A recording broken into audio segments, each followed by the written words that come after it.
In today's video, we will be studying how to plot discrete time signals and different operations on discrete time signals. Let us take one example, xn. So this is one of the way to represent discrete time signals. This arrow indicates the nth position 0. Then on right side, n equal to 1, n equal to 2, n equal to 3. The values are 2, 3, 4. Now how to plot it? On y-axis you have to take xn. On x-axis you have to take n.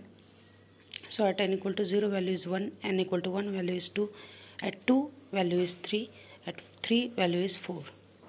Let us take another example. Xn is 2, 4, 3, 7, 9. Arrow is here, that means this is n equal to 0. This is n equal to 1, n equal to 2, n equal to minus 1, n equal to minus 2.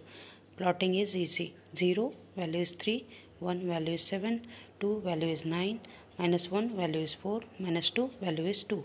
And on x-axis there is n.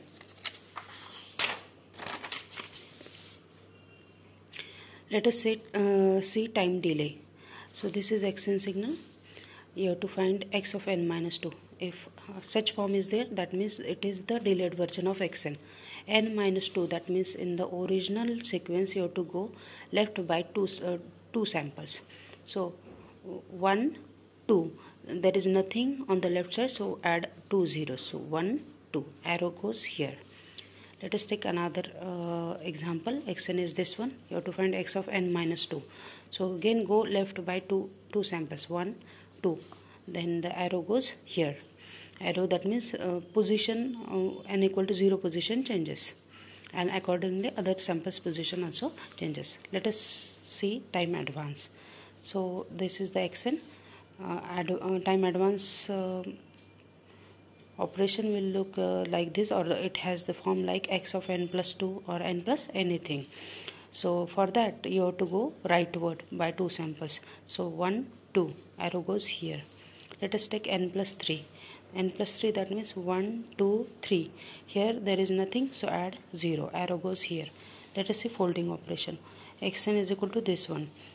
You have to fold this sequence. For that keep the arrow or the nth 0 position at the same sample, then reverse the other samples positions. That means 2 goes to the negative side, 1 goes to the negative sides. So samples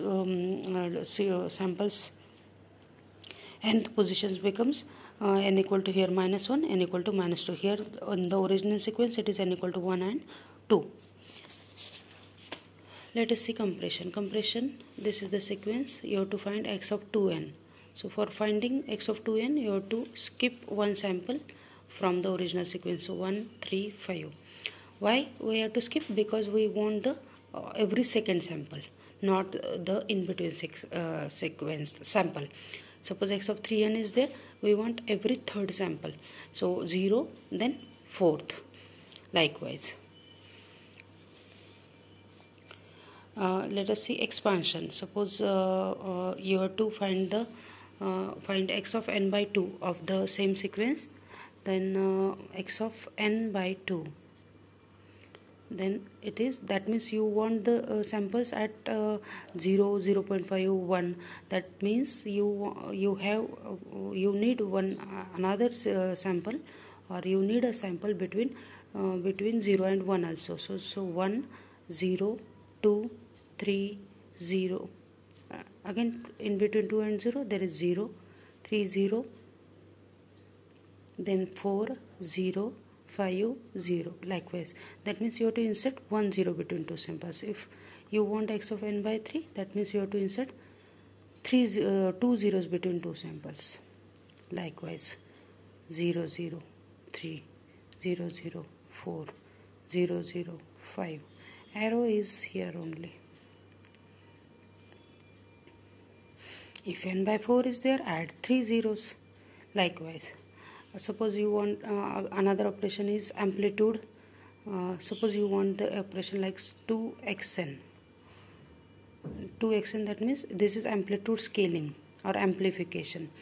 That means you have to multiply the sample value by 2. That means your sequence becomes, for this sequence becomes 2, 4, 6, 8, 10. you have multiplied every sample value by 2. If you want xn by 2, that means this is xn by 2. That means this is what we call attenuation. At that time your sample values are attenuated by 2. That means 0.5, 1, 1.5, 2, 2.5. Likewise. So these are the operations in discrete time signals. I hope you will find this video very short and simple to understand. Thank you.